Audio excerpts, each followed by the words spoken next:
Mr. Sosa from UGA Extension, who is going to be presenting today's program.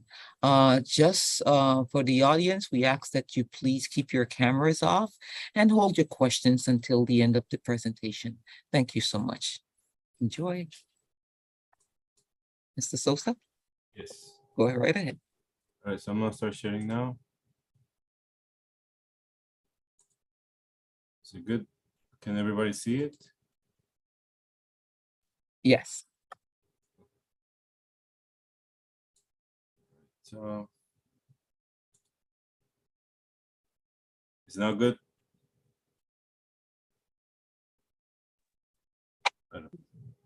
We can see it. You might want to share the whole screen because we can see your slides on the side. Is that better? Yes. Okay. All right. So thank you, Miss Oliver. Thank you for inviting me to this talk. Yes, we're going to talk a little bit about composting, and definitely if you have any questions, I can answer at the end. And if anything, you can always come to the office, the extension office here on Government Circle. I'm here to answer questions about agriculture and natural resources for the citizens of Clayton County. All right, so this is, like Ms. Oliver said, it's through the University of Georgia. I'm going to talk about composting. So the learning objectives today will be, so why is composting important? How the composition of organic matter happens, how to construct and maintain a compost pile, the benefits and the drawbacks of composting structures, using composted material for landscape and gardening, how organic matter can be used in amending the soil, and how organic materials can be used as mulch and in landscape and garden. So in nature, leaves and plants are recycled all the time. So what happens is any dead leaves, any dead plants, any dead wood create a mat, a layer over the ground, which is protecting that soil. And whenever it rains, it adds that moisture that all the microorganisms and macroorganisms need to start decomposing that organic matter, which then becomes nutrients for the trees that are in the forest. So over time, this happens many times, and then that's why the soil that's where the soil gets all its nutrients for the bigger plants, for the trees, the shrubs that are in nature. Unfortunately, in our urban and suburban areas, we do rake the leaves, we blow the leaves, and then we don't let those leaves decompose so they can become nutrients for the grass, for our plants. So we're robbing these natural soil amendments and natural nutrients to our soil. And then what happens too is that a lot of these clippings, the grass clipping, leaves, everything gets blown away or gets thrown somewhere else, and then it ends up in near drains or storm drains. And then so leaves and all these grass clippings and leaves are very high on nitrogen. They have a lot of nitrogen. They have a lot of nutrients in themselves. So they can be a source of water pollution if they go into the drain system. So because all this storm water flows across the streets, across gutters, across drainages, and then it ends up in rivers, lakes, and all this nitrogen that is built up in these leaves, in these grass clippings, what happens is that this material will decompose in the water, and then it will let all that nitrogen out, and a lot of the algae likes the nitrogen. So it will be detrimental for the other water life that is in lakes, in rivers, and big bodies of water. So and also these grass clippings or leaves, they carry pesticides too, because we spray the lawn or something, and then these clippings get thrown away, and then they can bring that those pesticides into the waterways. So so a lot of, this is kind of an example of what happens. A lot of algae start blooming in lakes, in rivers, and then fish are killed, and there's loss of aquatic life. And eutrophication means it's that decomposition of all these leaves and grass clippings. They let all this nitrogen and carbon and stuff out into the water, which, like I said, it just helps algae bloom, but not other water, other life in water. So this is this table I got from the EPA, and it shows the municipal solid waste generated in 2018, which was 292 million tons. And if you see here, the paper, yard trimmings, food waste, wood, and those four, they are about what I want to say more than 50% of the waste that we put out. And all these four categories can be, composted. They can be recycled into material that we can use later in our gardens, in our in our yard, in our landscape.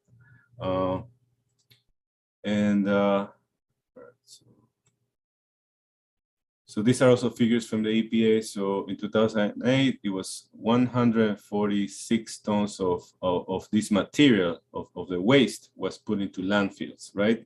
From that 290 figure, 148 were put into landfill. And if you see there, again, there's food percentage is about 24%, and then cardboard, it's about 12%. So that's, 30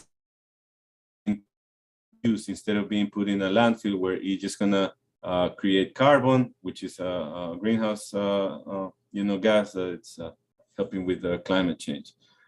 So, and then the next figure is about, so it says of the total municipal solid waste composted was 25 million tons. So of this 146, 25 million were composted.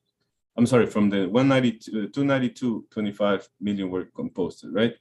And from that, 22 millions were yard trimming. So all the clippings, prunings from your garden, from your landscape, all that material was composted. So it took a big chunk of material that can be composted, and you can add the food scraps and the paper and the paperboard, those things that can be decomposed and made into soil that you can use in your pots, in your flower beds, in your garden, in your vegetable garden. So your yard waste, where can you put it, right? So there are two options here: grass cycling and composting. And grass cycling is using all the leaves that come in the fall, or all your grass clippings. You can put them back in your lawn, and they will be a great source of nitrogen. And you will have, or you can put all those, you can use all those grass clippings and put them in a compost bin, and then you can decompose that and use that into your potted plants, into your flower beds. So, okay, so everybody, we mow the grass, especially if you have right now a warm weather grass like a zoysia, a Bermuda, centipede, St. Augustine. You're probably mowing every week, and you're supposed to take only a third or 30% of the length of the grass blade. So if you're mowing every week, you're putting all those clippings into the grass. If you have a back in your mower, and then you're collecting all those grass clippings, then you can compost those grass clippings. Now I have to give a caveat here about leaving your grass clippings in your lawn. You have to be careful if you're fertilizing that lawn also, and you're leaving the grass clippings, you are actually putting too much nitrogen into your lawn. So you need to be there's a balance there that you need to find.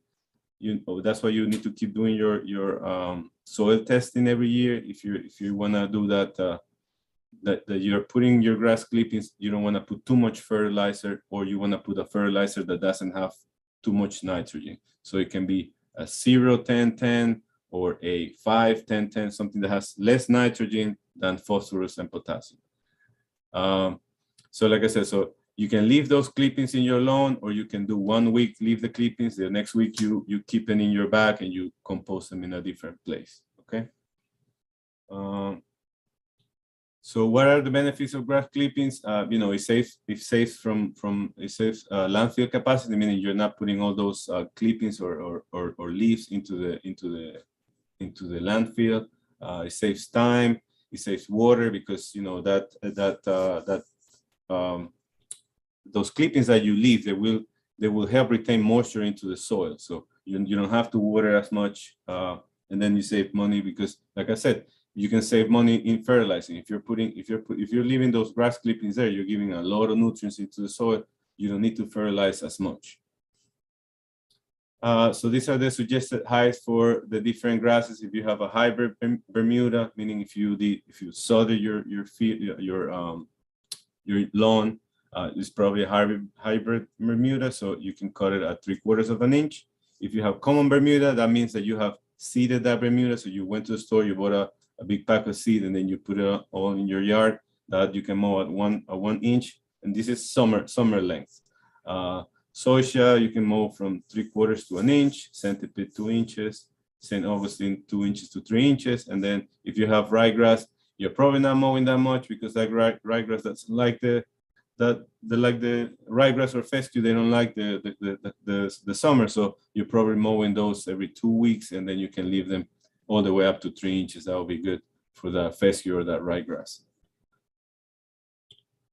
So then the next option will be composting all those grass clippings and leaves. And so how compost happens? So composting is the decomposition of organic material. We have material which will be leaves. Those are the brown leaves, the fall leaves, right? The fall leaves, straw, any woody material, that's our brown material, and that will give us our carbon component for the compost.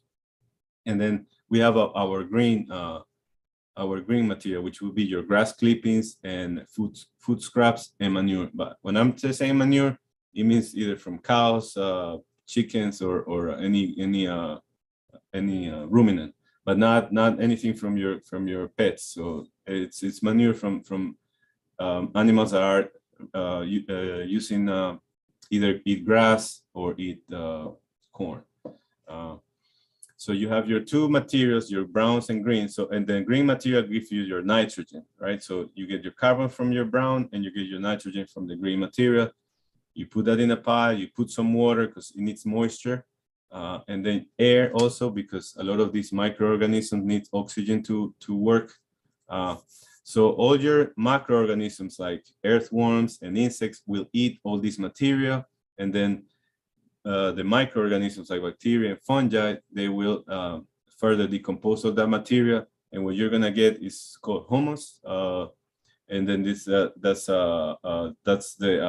the compost. That's gonna be just like soil. So it's gonna leave it's gonna give a lot of heat, and then you're gonna get your finished material. It will look just like soil, but it will give a lot of heat. So when you're doing your compost pile, if you put a thermometer there, you will see temperatures about between 100 and 150 Fahrenheit. So it will give a lot of heat.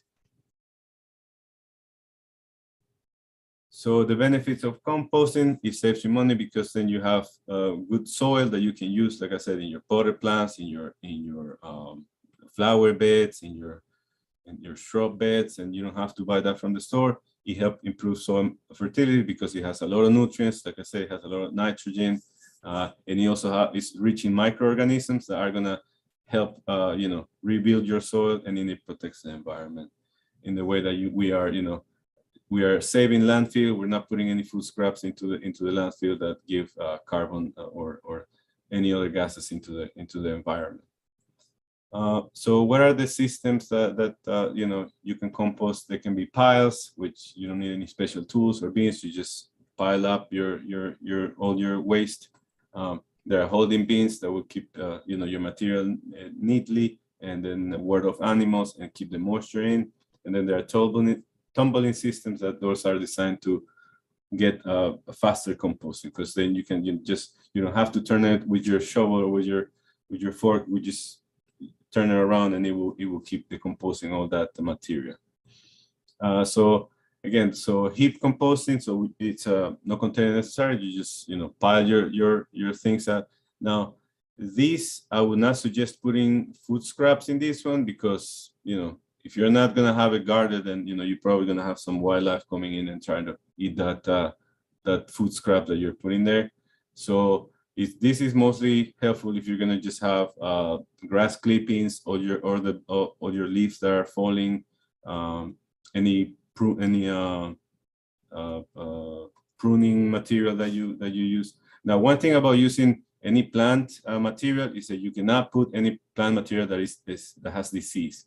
If you have your vegetable garden and you see some leaves that are not looking well, you have to take them away and just throw them away, because if you put that in your pile, the disease is probably gonna stay there, and next year when you use that soil and you put it to your plants, you're gonna have the same diseases. So compost hoops, they are made from either chicken wire or hog wire. They are less, the less expensive ones. They can keep your compost tidy, and then you can turn it there. You can put your water in there, so give some moisture there, and then it will be a faster decomposing, because you're keeping everything tight. Unlike the just the pile, which is it's going to take a longer time. These I've seen a lot. There are a couple of community gardens here in Clayton that have them. These are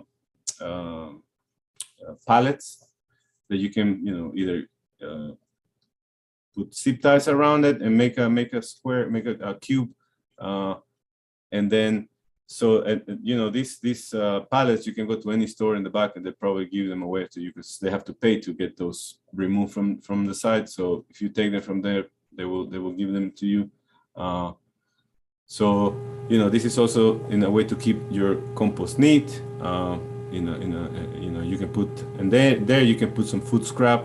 I will suggest always put the food scraps in the middle, and then put a layer of grass clippings or brown material. So the food scraps always stay in the middle, so they're not out spread out. You can also buy this type of structures, also wooden structure. You can buy them. You can buy materials and build your own. But definitely pallets, any store will give them to you because they usually have to pay to get them removed. You can have a plastic compost bin. It's a more expensive one, but then you keep a compost pile at optimum size, and then you can buy it in any store. You hide in the waste, so you won't have any problem with wildlife. You can just throw all your food scraps in there. You will cover it, so it will be protected from any wildlife. These are the tumblers that I was talking about. And so what happens is, if your compost pile, you will have to turn it. You have to keep moving it around, for the decomposition to happen faster. So these tumblers help with that. They are, once you keep tumbling, you're moving that material around, and the decomposition is going to happen a bit faster. They are low maintenance, but then you need to look about the cost. There, and then the good things that there's not going to be any odors. You can put all your food scraps in there. They will be kept warm during the winter. You don't have problems with any wildlife, and it does make the compost faster. You can also compost in trash cans. You use an extra trash can that you can put the leaves and the grass in, and then you do have to cut the bottom and leave do some holes in the bottom of the trash can, because you need that you need it to drain. Now, one thing about that, if you have a saucer under these and you let that drain, that water that is coming out of there, it also has some nutrients. So you can actually use it there. They call it like compost tea. You can also use that to put it in your plants, in your potted plants, because it will have some of that nutrients. So if you can put a saucer underneath, that will be some extra nutrients that you can put in your potted plants or your vegetable garden. And then also you need to drill holes on the side because you need some airflow. Like I said, some of these microorganisms, they do need oxygen to keep working on decomposing that material. If you have an apartment, then you definitely can do it on a bucket. And then this is for. Then you can do your food waste here. Of course, you don't have a yard, so you can use all your food scrap. You can put it in your bucket, and then you need to just keep it closed so the odors don't come out. But like I said, the decomposition it will happen. So then, if you don't put anything that has any meat or any eggs or any oils, then the decomposition is going to happen, and it's not going to have that much foul odors. All right, so how to compost? What are the ingredients? Brown versus green, what to avoid, and basic recipes. So what can you compost? Definitely grass clippings, all your leaves. It can be either the leaves that are falling now or the leaves that are falling in the fall. Any shrub prunings, and remember that they should not have disease. Anything that is diseased, you need to throw away, or you need to throw away. Any flowers that you bought flowers for your house, whatever it is, whenever they are done, you can just put them in your pile. Any sawdust, fruits, vegetable scraps, coffee grounds, and tea bags, and any small amount of uncoated paper. So the difference between, you have your brown material and your green material. So any brown material will be the dry plant part. So like I said, the leaves, the fall, and the pine needles, those are the source of carbon. And then the green will be the fresh stuff, the fresh grass clipping, vegetable scraps, weeds. And one thing about weeds, I would not suggest any weeds that have seeds on them. I would not put it there. Any small weeds that you're pulling when you're doing your gardening, those are good. But if they already have seed, I would just throw those away. And those are the sources of nitrogen. Okay. What not to put in your compost pile? No butters, no bones, no cat manure, no cheese, no chicken, no dog manure, no fish scraps, no oils. Any lard, mayonnaise, nothing that has oils or butters or anything that's dairy, because this is what attract any pests, rodents, and then it will create foul odors. Now you can put eggshells, but not eggs, because eggshells, yeah, they're a good they're a good source of, but not the eggs, so just eggshells. What else you should not put? It's not needed to put lime on your it's not necessary. It's not any beneficial to the environment to put lime. You don't want to change the pH. It will change the pH in your compost will change as it gets decomposed. Any waste that attracts any pest, any disease, like I said, any disease or insect-ridden plants, do not put them there, because if you put anything that has insects too, there may be eggs of those insects there, and then you just giving that insect a place to overwinter, and then you have problems with that. Troublesome weeds, so like nutsedge or crabgrass or anything like that puts a lot of seed, those are not. So any weeds that you see that are small, you can put in, but anything that already has a seed head or a rhizome, then you should not put those in your compost, because then you will have problems with those when you use that compost. So basic compost recipe will be, chop all the compostables. So like I said, grass clippings are already cut. If you have prunings and you need to make them smaller, And then your food scraps, wherever you chop that down. Then you mix 2/3 of brown material with 1/3 of moist and green material. And then you add water to your pile because you need that moisture for the microorganisms to start acting on that material. So composting methods, the dump and run, that's probably if you do a pile, so it's a slow method. Sorry. So then there are fast methods, and then there are the small space methods.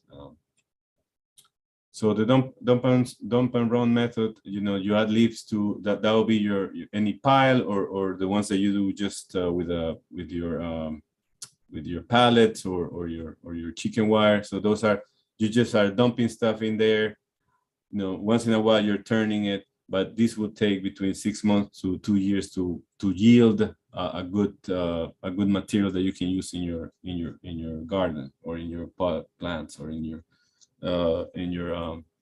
flower beds. Okay, so that you need to take this in consideration. This is a slow method. It will take a while for you to actually get so what people usually do is that they start different piles.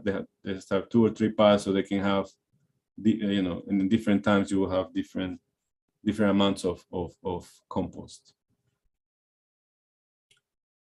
So set up your bin or heap, select a spot that has partial shade and then that is out of the way but convenient, meaning you don't want to be going all the way to the back of your yard to put the compost, because then you're not going to do it. Something in the middle, something that is not in the way of you going to your garden, something near the garden where you are something near the garden, near your vegetable garden, near your flower bed, somewhere in that area, in a corner that it's and somewhere where you have close a source of water, because you will need to keep giving moisture to that pile so it will decompose faster.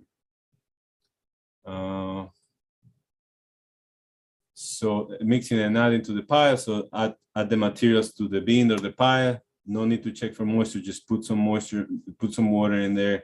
Pile is not the mix method. So like you just put what you put is you are layering, right? If you're piling, you're just layering things up, and then always build greens with browns. But like I said, if you're gonna have a pile, these greens are gonna be probably just grass clipping. Don't put any. I wouldn't put any food scraps in those kind of piles, because like I said, there may be some wildlife in your area that might want to come and check that out.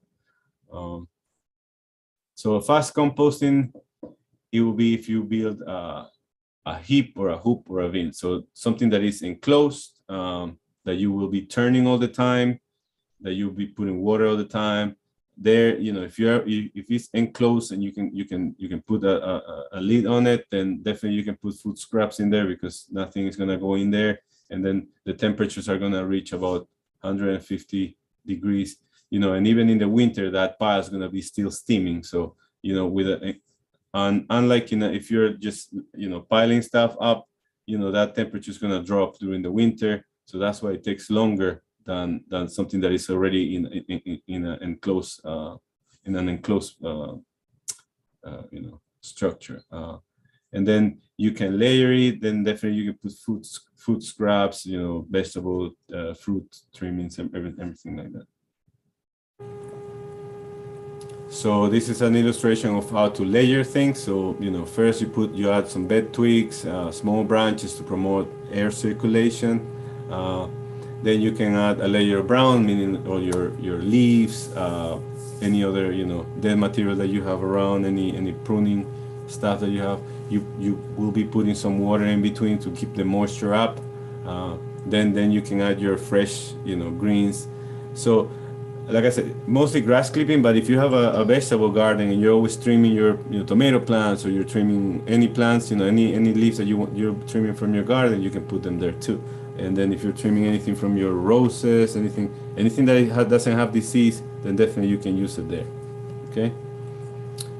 Then another layer of brown. Then another layer of green. So, and then you will keep putting water throughout the layering, so you keep that moisture there. And then, you know, keep an extra brown and green, you know, storage separately, so you can keep putting into your main compost pile. So that usually you usually, if you're doing this pile, you know, the layering or piling stuff, then you probably have to have two, so you can have your material that is holding and where you have your actually composting. And then also, you know, remember to add water to the pile, because, you know, that moisture helps that the microorganism decompose that material. Yeah, so like I said, that's the location. It's, you know, the location of your pile. It has to involve that it's near your water source. And then, you know, if you're composting in small spaces, you know, you have your bucket, or you can do a worm box. So a bucket, it's a compact way to compost vegetables and fruits. You know, you can use a 5-gallon bucket, and then the ingredients, you can use, you know, your kitchen stuff, and the dry material will use, you know, sawdust, peat moss, any straw you can put there. And then you always, you know, always have to chop everything, all the stuff small, because if you leave big pieces of something, it would take a long time to decompose. So if you chop everything down, then you will decompose faster. So it says scraps, you know, and mix an equal amount of dry and wet material once a week. So worm composting, which is called vermicomposting. So it is, you know, you use earthworms to eat your food scraps. It's not different from composting. So you're just using, you know, I mean, it is still composting, but you're having microorganisms doing the work for you. When you have, you know, when you're just doing regular composting, a lot of microorganisms are the ones doing the work. But this is microorganisms that are eating your food scraps, and, you know, giving you that soil that you want. So so you can use your vegetables, your fruit waste. It can be inside or outside. But if you're outside, make sure that it needs to be also with a lid. And you must weigh your food waste per week before you start. So if you decide you're going to do vermicomposting, you need to have a baseline. So you need to know how much waste is your household producing. Okay, so then you can start from there. You know, there are many books, many information about that, but definitely you have to have a baseline of how much food waste you are producing in your household. And then, you know, the area that you will need is you're going to need 1 square foot of surface, right, of how big your box is going to be per pound of food waste per week. So that's why you need to know how much food waste you're putting out per week, so you can have a bin enough big, so you know, you can put that food waste there. And it gives little odor because the worms eat the stuff pretty quickly. If you see here, they will only eat food waste, so they will eat a pound of worms eats from half a pound to a pound of food every day. Okay, so then you need to, these are, you know, basic you know, numbers that you get, but yeah, so you need to first know how much food waste you're doing per day, and then per week, and then, you know, you have your how big your bin has to be, and then depending on how much food you're putting out, that's how much, because the worms are sold by the pound. So, you know, if you're putting 2-3 pounds, if you're having 2-3 pounds of waste per day, or half a pound per day, then, you know, you adjust how much worms are you gonna buy, you know, how many pounds of worms are you gonna buy. And then, yes, you see the bottom picture, it shows you, it is truly, you will see it's soil. You will get soil out of this, out of using the worms. And, you know, you can then use the worms also for going fishing. So yeah, so this is the finished products you see on the on this slide. So how do you improve the finished product? If you're doing just a regular composting outside, you will have to sift it. So, you know, because there's still gonna be a lot of stuff that is not decomposed. So if you sift it, you're gonna get a better finished product. That is gonna be like soil that you can use in your garden or pots or flower bed. So how would you use this compost? It could be used as soil amendment because it has a lot of nutrients, a lot of microorganisms that are gonna help in your garden, in your landscape. You can use it as mulching because it will give you that thick layer that is not gonna let because of how hot it gets in that compost pile, it will have killed a lot of microorganisms that are bad there, and you have a good layer of good soil with a lot of nutrients, and then it's gonna maintain the moisture in your soil. It's gonna give nutrients, and then also you can use it in your potting mix. So when you instead of going by potting mix from the store, you can use that as your potting mix in your pots. So soil amendment, you can use 4 to 6 inches of compost into newly reclaimed or poor soils. So you have to how big the area, and then you adjust how much compost you put there, and then you can mix 1 to 3 inches into your annual garden beds or into the soil under and around the new trees or shrubs. Okay, so 1 to 3 inches, you can mix that into your garden beds. How do you use that mulch? You can spray it. That will be like about 2 to 3 inches over the soil, and you just leave it over the soil. You don't have to mix it in around your plants, around your trees. You can use in any slope that is to suppress any weeds. It will keep the plant roots cool. It will keep moisture. It will conserve water in there, and it will maintain loose and porous surface to prevent any soil erosion in your landscape, in your garden.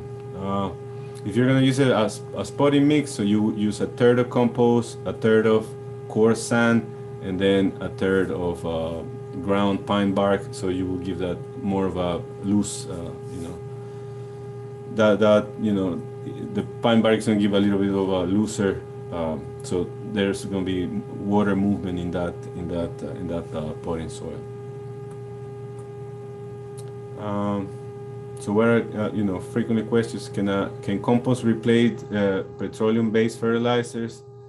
I mean, the thing with that is that petroleum-based fertilizer or inorganic fertilizer, once that you buy at the store, they will give you a number of how much nitrogen, how much phosphorus, how much potassium they have, right? With compost, it's a little variable. Cow manure is variable, chicken manure is variable. That's the only difference between them, but they are the nutrients that come from either the inorganic material, the inorganic fertilizer, or these organic fertilizers is the same. It's the same nitrogen. It's just about how much are you getting, right? The different plants are different. They need different amounts of fertilizer. So if you are not getting all your fertilization from your compost, you might need to add a little bit of inorganic fertilizer or petroleum-based fertilizer. But it's not about just using fertilizers it's about your recycling, and you're not sending all the waste into the landfill. So that it's better for the environment in that way. And you will use less inorganic fertilizer. So if you have a good compost pile, you will save money by using less inorganic fertilizer, that way. How long does it take to produce compost, like we talk about? So it could be fast, like if you do vermicomposting, or if it could take 6 to 2 years, depending on how much are you turning, where are you keeping the compost pile, and those are the things that you need to take in consideration about how long is it going to take. So what are the troubleshooting things that you need to take in consideration? So if you have unpleasant odor, it means you're putting in too much nitrogen, there's compaction, or you're overwatering. So what does it mean if you're adding too much nitrogen? I mean that you're adding too much grass clippings, too many vegetable trimmings, too many food waste. So what you need to do there is you add carbon material. So straw, anything dry leaves, straw, pine needles, that kind of stuff. If you have compaction, you need to aerate. So you need to probably go there with a fork and give a little bit turn. So, so you get out of, you need that oxygen for those other microorganisms to act there. And if you're overwatering, then you need to add more dry leaves or wood chips, something that is going to soak that water. So, and then don't overwater anymore. So if the pile is not heating up, it means that there's lack of nitrogen, pile needs to be turned, or there's low moisture. Okay, so if you have lack of nitrogen, then you need to add more grass clippings, more food scrapes, more vegetable trimmings, more green leaves. Okay, and then if you need to mix that pile, then you need to get all the the material from the bottom. You need to put it on the top. So that's, you need to mix it up. So and you're turning then that middle part into the outside. And then if you have low moisture, then you can start watering the center of the pile. Try poking holes in between the watering, so it will soak in the inside the pile. And then compost is another. If the temperature goes down, it's because probably the compost is finished, because then all those microorganisms have already used all the material there. So if it smells earthy rather than rotten, then it's good. If it smells rotten, and then you might have some moldy there, some problems there. So you might need to just aerate it, so it will take away a lot of that moldiness. The compost is damp and only in the center is warm, then the pile is too small. So you need to add more compost material. Okay. So what recap benefits? So, prevent leaves from entering the streets and the storm drains. So what are the benefits of composting? Preventing this from happening, leaves in the storm drains, into the storm water, and polluting that water in rivers and lakes and stuff like that. And then you're recycling your waste, and you're saving money by not using a lot of fertilizer, not using a lot of having to buy potting mix, and then composting helps your garbage to go. So yes, you are you're saving some money. You're reusing your food scraps and helping the environment, and not filling up the landfills with things that can be reused. So that's my talk for today. Anybody have any questions? I'll be happy to answer. And if you can always come to the office too. Miss Oliver. Yes, okay, wonderful. Thank you so much for that. If there's any questions at all, please feel free to unmute your microphone and present your question to Mr. Sosa. Does anyone have any questions? Yes, I do. Mhm. Can you use cooked food scrap, like cooked vegetables? Cooked vegetables, yeah. Yeah. Cooked vegetables, but vegetables, not nothing, no meats, no anything like that. So it's more about the stuff that you cannot use is more about any meats, any dairy, oils, because those would attract rodents. They will attract stuff that, yeah. But anything that is organic, vegetable, yes, you can use. Yeah. All right, Mr. Sosa, you mentioned that if it has a smell, Mhm. then something is wrong. I've got too much of something in there. So am I Yeah. understanding you correctly? It should never have a smell? It shouldn't smell nasty? No, I mean, it should have a smell. It shouldn't just be, it will smell for a little bit, but it shouldn't be something that's too pungent or something that is just all the time. You know what I mean? There will be some smell coming out, but it shouldn't just be a constant thing. That if I can, that's what it means. It's about like always having a bad smell. Like every time you go there, it's like, then there's something wrong. But if it's, when things are turning, it should be say, well, one day, okay, it smells bad. The next day, the smell is gone. It's because the processes are working, right? But if it's a constant bad smell, then the processes are not working. So something is not being given to the microorganisms to decompose that material.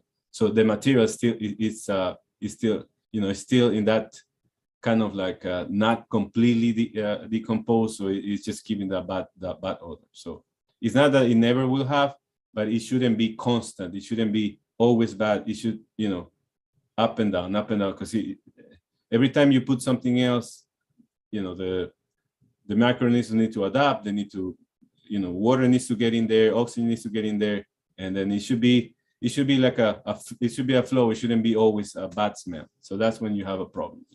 Okay, thank you.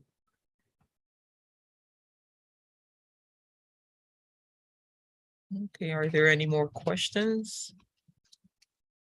Okay, hearing none, we just want to thank Mr. Sosa for presenting another very informative program. And for those of you who may have joined us a little late, you can always look at is he talking? Oh, we can't hear him. We can't hear you, Mr. Sosa. No, I'm not. Okay, yes. Okay, so for those of you who joined us a little late, you can always catch the replay on our YouTube page for the Clayton County Library website, or YouTube page rather. You can always catch the replay on that. So thank you for joining us and have a great afternoon. Thank you, everybody. Okay, Thank you. thank you.